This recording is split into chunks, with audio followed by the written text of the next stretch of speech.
नमस्कार दोस्तों, स्वागत है आपका अपने चैनल पे। ठीक है, आज हम लोग पढ़ेंगे क्लास 10th का chapter number 5 arithmetic progression. CBSE board का है अर्थमेटिक प्रोग्रेशन। बिल्कुल बेसिक से शुरू करेंगे और जानने की कोशिश करेंगे कि इस चैप्टर में क्या क्या दिया हुआ है, कैसे कैसे दिया हुआ है। देखिए, यूट्यूब बहुत बढ़िया प्लेटफॉर्म है, मतलब आपस में लोगों को लिंक करने के लिए। अगर आप यहाँ पे सही से पढ़ते हैं, मज़े से पढ़ते हैं, देखिए कितनी आसानी से चैप्टर भी आपको समझ में आ जाएगा। शुरू करते हैं, थोड़ा सा पार्ट में आएगा, हो सकता है डिले भी हो जाए। शुरू करते हैं। जैसे इसमें कि अर्थमेटिक प्रोग्रेशन, तो यहाँ पे एक शब्द है प्रोग्रेशन। सबसे पहले इसका मतलब समझने की कोशिश करते हैं कि ये प्रोग्रेशन वर्ड का क्या मतलब है। प्रोग्रेशन अच्छा, प्रोग्रेशन वर्ड से आप क्या समझ रहे हैं? प्रोग्रेस, किसी भी चीज़ में प्रोग्रेस होना। आपके क्लास 9th में नंबर आए 85%, क्लास 10th में आए 95%, तो ये क्या है? प्रोग्रेशन है। सपोज करिए क्लास 7th में आपके नंबर आए थे 60%, थोड़ा सा कम है लेकिन ठीक है। 7th में आए थे ये आपके नंबर, ठीक है। आपके 8th क्लास में आए 70%, 8th क्लास में 70% आए। क्लास 9th में आए आपके 80%, क्लास 10th में आपके आए 90%। क्लास 9th के, ये क्लास 10th के हैं। कक्षा 10 में आपने मार दिया चौका। यहाँ तक जो हुआ वो हुआ, यहाँ पे अच्छे आ गए, ठीक है। खैर, यहाँ पे समझिए कहना क्या चाह रहे हैं कि आपने क्या कि क्लास 7th में आए 60%, क्लास 8th में आए 70%, क्लास 9th में, क्लास 10th में ऐसे। तो क्या हो, हर साल आपके परसेंटेज में 10% बढ़ रहे हैं। इसे क्या कहेंगे? प्रोग्रेशन। क्या हो रहा है? ये प्रोग्रेशन ही तो हो रहा है एक तरह से। कहाँ क्लास 7th में 60% और कहाँ क्लास 10th में 90%। तो ये एक तरह से क्या है? प्रोग्रेशन है, ठीक है। अच्छा, इसी तरीके से अगर इसको प्रोग्रेशन को सीरीज़ में लिखें तो ऐसे लिखेंगे 60, 70, 80, 90। इसकी एक शर्त है कि जो कॉमन डिफरेंस है इनका बीच में, जितना गैप है, जितने नंबर से ये बढ़ रहे हैं, जैसे 60 से 70, 70 से 80, 80 से 90, ये सेम होना चाहिए। ये कॉमन डिफरेंस सेम होना चाहिए। अगर यहाँ 10 है तो यहाँ भी 10 हो, यहाँ भी 10 हो, आगे भी 10 हो। 10 10 10 10 के कॉमन डिफरेंस से बढ़ रहा है, ठीक है। तो इसी तरीके से ये एक सीरीज़ हो गई, ठीक है। ये सीरीज़ हो गई, प्रोग्रेशन की सीरीज़ हो गई, ठीक है। आपके पास इसमें कॉमन डिफरेंस हो गया 10 का। तो दो बातें यहाँ से निकल के आ गई दोस्तों। पहली बात क्या थी कि प्रोग्रेशन क्या होता है? मुंह से बोलो, प्रोग्रेशन क्या होता है? प्रोग्रेस होना, किसी भी चीज़ में बढ़ोतरी होना, ठीक है। आप ये वीडियो देख रहे हैं, प्रोग्रेशन हो रहा है। क्यों देख रहे हैं? तो खुद से ही पढ़ सकते थे, नहीं समझ में आ रहा, देख लिया, समझ में जल्दी आ जाएगा, प्रोग्रेस करके और बच्चों के कंपेरिजन में, ठीक है। तो ये तो हो गई प्रोग्रेशन सीरीज़ के बारे में। नंबर 1 बात हो गई प्रोग्रेशन सीरीज़ क्या होता है। अच्छा, नंबर 2 बात हो गई कॉमन डिफरेंस की, कि कॉमन डिफरेंस क्या होता है, ठीक है। तो यहाँ पे लिख दे जरा, आप भी बोलेंगे हम भी बोलेंगे। पहली बात होगी प्रोग्रेशन सीरीज़ की। नंबर 2 बात हुई यहाँ पे कॉमन डिफरेंस की, ठीक है। अभी तो सिर्फ हम इस शब्द का मतलब समझ रहे हैं, अभी तो हम घर के अंदर गए ही नहीं, अभी तो हम सिर्फ बाहर से घर देख रहे हैं, ठीक है। अर्थमेटिक प्रोग्रेशन को भी सिर्फ हम लोग समझ रहे हैं, अभी अर्थमेटिक प्रोग्रेशन के अंदर नहीं गए। अभी तो जान रहे हैं कि ये सीरीज़ है, ये पहला टर्म है, ये कॉमन डिफरेंस है, ये सब बातें, ठीक है। तो ठीक है, यहाँ तक हमने अभी जान लिया कि प्रोग्रेशन सीरीज़ क्या होती है, कॉमन डिफरेंस क्या होता है। ये दो बातें हमने जान ली, ठीक है। ये दो बातें हमने जान ली कि क्या होती है। अच्छा, सीरीज़ हम लोग वही लेते हैं आपकी क्लास वाली, या आपकी क्लास में जितने नंबर आए 60, 70, 80, 90, 100, ठीक है। ये आगे चलते चलेंगे।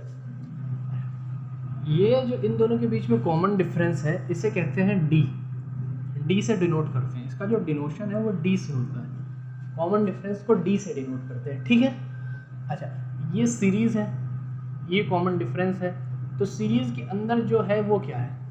जो सीरीज़ के अंदर है वो है terms. First term, second term, third term, fourth term, fifth term, ठीक है। ये सब क्या है? ये एक टर्म है। इसे कहेंगे फर्स्ट टर्म, इसे कहेंगे सेकेंड टर्म, इसे कहेंगे थर्ड टर्म, इसे फोर्थ, इसे फिफ्थ, ठीक है। इसी तरीके से ये सब क्या है? टर्म है। तो अच्छा, एक टर्म हमें और समझ में आ गया, टर्म, ठीक है। तीसरी बात हो गई टर्म्स, ठीक है। कॉमन प्रोग्रेशन सीरीज हो गया, कॉमन डिफरेंस हो गया, टर्म्स हो गया, ठीक है। अच्छा, इसमें जो टर्म है, अगर इसको ए मान लिया, ठीक है, इसको फर्स्ट टर्म को हमने ए मान लिया, तो सेकेंड टर्म क्या होगा यहाँ पे? ए प्लस डी। सेकेंड टर्म क्या होगा?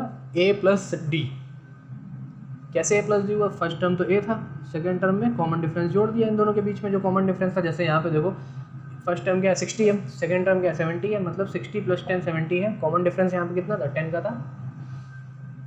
सेकेंड टर्म फर्स्ट टर्म हो गया a, second term a plus D, third term हुआ a + 2d, इसी तरीके से बढ़ता चला गया। इसमें जो फर्स्ट टर्म होता है उसको डिनोट करते हैं a से, फर्स्ट टर्म को हम लोग डिनोट करते हैं a से, फर्स्ट टर्म को a से डिनोट करते हैं। हालांकि कहने को तो ये भी कह सकते हैं कि फर्स्ट टर्म में है, सेकेंड टर्म a + d है, थर्ड टर्म a + 2d है, पर क्वेश्चन इससे ज़्यादा आएंगे इसलिए इसको ज़्यादा ध्यान रखने वाली बात है। क्यों लगने लगा,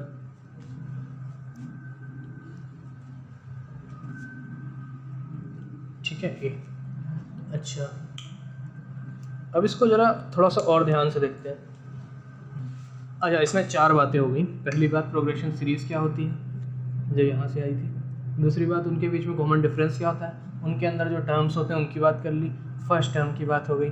अच्छा एक सीरीज़ वही लेते हैं 60-70 वाली, ये सीरीज़ है, ठीक है। इसमें कॉमन डिफरेंस क्या होगा, फर्स्ट टर्म क्या होगा, ठीक है। कॉमन डिफरेंस कितना हुआ 10 का, फर्स्ट टर्म हुआ 60, सेकेंड टर्म क्या हुआ 70, थर्ड टर्म 80, ठीक है। अच्छा इसमें ये तो पता चल रहा है कि ये फर्स्ट है, ये सेकेंड है, ये थर्ड है, ये फोर्थ है। अगर हमसे कहा जाए कि इसमें 45 टर्म बताओ, ये सीरीज ऐसे ही चलती रहे 60 70 80 90 100, इसमें 45वां टर्म क्या होगा, ये कैसे बताएंगे।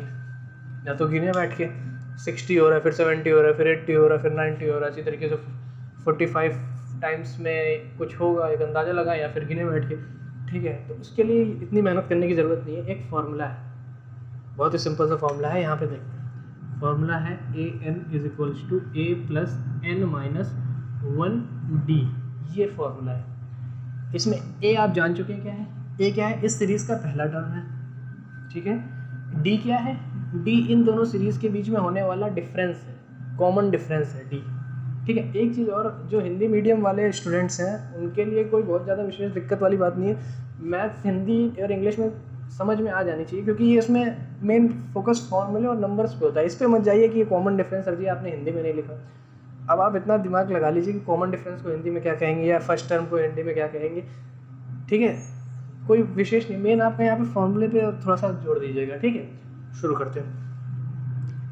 an यहाँ पे, a यहाँ पे क्या होगा हमारा, ये अच्छा ये तो फॉर्मूला था, अभी तो फॉर्मूला देख रहे हैं। इसमें an = a + n - 1d, ये क्या है, ये फॉर्मूला है, ठीक है। ये फार्मूला है इस, अच्छा ये फार्मूला क्यों है, ये फार्मूला इसलिए है कि हम लोग ये निकाल सकें बिना मेहनत किए। मेहनत तो करनी पड़ेगी लेकिन बिना फालतू का सरदर्द के, जैसे first term second term third term ऐसे गिनने की ज़रूरत नहीं, ऑटोमेटिक फार्मूले में पुट करके निकाल लेंगे। अच्छा हमें an 45 टर्म निकालना है यहाँ पे, तो यहाँ पे a कितना है, इसी सीरीज़ का सपोज करिए, यही बात कर लेते हैं कि ये एक सीरीज़ दी हुई है, इसका 45वां टर्म हमें बताना है। तो पहला तो तरीका है कि गिन लें, फर्स्ट वे कि गिन लें 60 70 80 90 45 टाइम्स में। दूसरा तरीका है कि इस फॉर्मूले को यूज़ कर लें, ठीक है। दूसरा तरीका है इस फॉर्मूले को यूज़ कर लें, ये ज़्यादा बेटर तरीका है। a 45वां टर्म हमें निकालना है कि क्या होगा, a कितना होगा इसका 60, n 45 है दिया ही हुआ है, 45वां टर्म, d 10, ठीक है। इसको सॉल्व कर लो, 60 44 × 10 440, 440 + 60 500, तो इसका 45वां टर्म जो आया वो आया 500, ठीक है। इस सीरीज़ का 45वां टर्म जो आया, यानी 60 70 80 90 100 करते करते 45वें बार में 500 आएगा। तो इस फॉर्मूले की मदद से कितनी जल्दी निकाल दिया। अच्छा ये फॉर्मूला अगर आप लोग नोट करना चाहें तो कर लें, फॉर्मूला है। अभी इसी फॉर्मूले पे हम लोग कुछ क्वेश्चन और भी देखेंगे, ठीक है। हाँ देखते हैं इसमें कुछ क्वेश्चन और, इसको अपना रखते हैं। फॉर्मूला क्या था, ये था a + n - 1d वाला फॉर्मूला, ये था, ठीक है। इसमें कुछ और क्वेश्चन देखते हैं, क्वेश्चन देखते हैं। सपोज करो क्वेश्चन 1 ये है आपके सामने कि एक सीरीज़ है, इस बार आपके परसेंटेज वाले नहीं लेते हैं। अब आप क्लास 10th में, क्लास 11th में जाएंगे, 12th में जाएंगे, फिर जॉब लगेगी तो जॉब वाला क्वेश्चन लेते हैं। आपकी जॉब लगी शुरुआती महीने की 10,000 रुपये से, थोड़ा सा कम है, बढ़ेगी, बॉस ने बढ़ा दी, बॉस ने आपकी जॉब में इंक्रीमेंट दे दिया, आपने अच्छा वर्क किया, 5,000 रुपये का, 15,000। सेकेंड मंथ में हो गई 15,000, थर्ड मंथ में आपकी जॉब की सैलरी हो गई 20,000। ठीक है, इसी तरीके से आपकी सैलरी बढ़ती चली जा रही है। ठीक है, ये एक सीरीज़ है हमारे सामने। अब आपसे क्वेश्चन कहा जाता है कि आप बताइए find your salary at 11th month. आपको फाइंड करना है कि आपकी सैलरी 11वें महीने में कितनी होगी। तो या तो जोड़ लो, 10,000 है, फिर 15,000 है, 20,000 है, 25,000 है, 30,000 है, ऐसे। नहीं तो दूसरा तरीका है कि फॉर्मूले में रख के निकाल लो। अच्छा, फॉर्मूले में हमें निकालना है, ये फॉर्मूला यूज़ करना है। 11वें महीने कितनी होगी, ये ए एन है तो यहाँ पे 11 आ गया। ठीक है, ए यहाँ पे कितना है 10,000, फर्स्ट टर्म कितना है 10,000। अच्छा, एन कितना है 11, 1 तो 1 ही, ऐसे डी आ गया। डी कितना है यहाँ पे, कितने महीने, हर महीने कितनी सैलरी बढ़ रही है 5,000, तो यहाँ पे डी कितना हो गया 5,000। ठीक है, ये हो गया 10,000 प्लस 10 इंटू 5,000 50,000 प्लस 10 60,000। ठीक है, तो 11वें महीने आपकी जो सैलरी आई वो आई 60,000 रुपये। ठीक है, पहले मंथ में आपने शुरुआत की 10,000 रुपये से, कम लग रही थी ना, 11वें मंथ में आ गई 60,000 रुपये। ठीक है, तो ये दूसरा क्वेश्चन हुआ इस फॉर्मूले पे। तो कुल मिला के मेरा समझाने का मतलब ये है कि इस फॉर्मूले की मदद से आप चीज़ों को सिंप्लीफाई कर सकते हैं, चीज़ों को आसान कर सकते हैं। मैथ्स है ही इसीलिए, चीज़ों को आसान करने के लिए। ठीक है, तो पहला था ए, हमारा टर्म जो था 10,000, कॉमन डिफरेंस था 5,000। ठीक है, यहाँ पे कॉमन डिफरेंस भी लिख देता हूँ, कॉमन डिफरेंस भी एक टर्म होता है,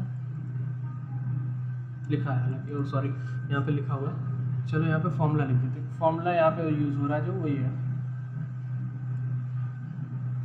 ठीक है, तो यहाँ तक की बात किया।